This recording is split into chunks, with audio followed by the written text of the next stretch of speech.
நோக்கி நதிகள் பாயும், ஒளி நோக்கி மலர்கள் சாயும். அகிலமும் படைத்த என் தலைவா என்னை நோக்கி வருவதே. அகிலமும் படைத்த என் தலைவா என்னை நோக்கி வருவதே. குருவிகள் பறந்திடும் நேரத்திலே ஏணி தேவையில்லை. குருவிகள் பறந்திடும் நேரத்திலே ஏணி தேவையில்லை. நீரில் மீனினம் நீந்திடவே படகு தேடி செல்வதில்லை.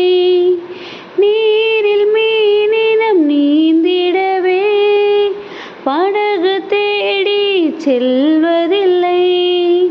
நாளம் தாங்கும் இந்த நிறைவா என்னை நாடுவதே. ஆஹா, நாளம் தாங்கும் இந்த நிறைவா என்னை நாடுவதே. கடல் நோக்கி நதிகள் பாயும், ஒளி நோக்கி மலர்கள் சாயும்.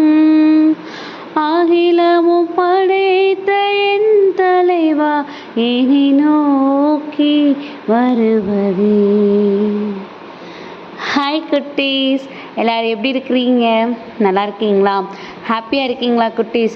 அகிலமும் படைத்த நம்ம இறைவன், நம்ம ஏசப்பா இந்த நாள்லேயும் கூட நம்மளுடைய அன்புக்காக, நம்மளுடைய அரவணைப்புக்காக நம்ம இடத்துல வந்து நிற்கிறாங்களாம் குட்டீஸ். அப்படி ஒரு அருமையான ஒரு பாடல், அப்படி தானே குட்டீஸ்? இதில் இருக்கிற ஒவ்வொரு வரிகளுமே நம்மளை எவ்வளோ அதிகமாக ஏசப்பா அன்பு செய்கிறாங்க, எவ்வளோ அதிகமாக நம்மளை வந்து ஒரு நாளும் வழி நடத்துகிறாங்கங்கிறத புரிய வைக்கிறதுக்கான வார்த்தைகள் தான் குட்டீஸ்.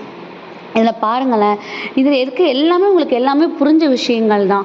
ஏன்னா கடல் நோக்கி நதிகள் பாயும். நதிகள்ங்கிறது வந்து ஒரு சின்ன விஷயங்கள், ஒரு சின்ன நதிகள் அப்படி தானே. ஆனால் அந்த நதிகள் எல்லாம் போய் எங்கே கலந்துருக்கும் அப்படின்னா கடலை நோக்கி தான் போய் கலந்துருக்குன்னு சொல்கிறாங்க. அதே மாதிரி குருவிகள்லாம் நமக்கு தெரியும், பேர்ட்ஸ் எல்லாமே என்ன ஆகும், நல்லா பறக்கும். அப்படி பறக்கிற நேரத்தில் அதுக்கு ஏணி தேவையா? எதுக்கு ஏணி தேவை? அது எப்பயுமே அந்த உயர்ந்த இடத்துல தான் பறந்துட்டுருக்கும். அப்படி தானே குட்டீஸ்? அதே மாதிரி மீனுக்கு யாராவது நீந்த சொல்லி தரணுமா? மீன் நீந்திட்டு இருக்கும்போது அதை பாதுகாப்பாக கொண்டு போகிறதுக்கு எதுக்காவது படகு தேவையா? அதெல்லாம் இல்லை. அது இல்லாமலே கடலில் என்ன பண்ணும், நீர் அழகாக மீந்திட்டு போகும். அப்படி தானே குட்டீஸ்?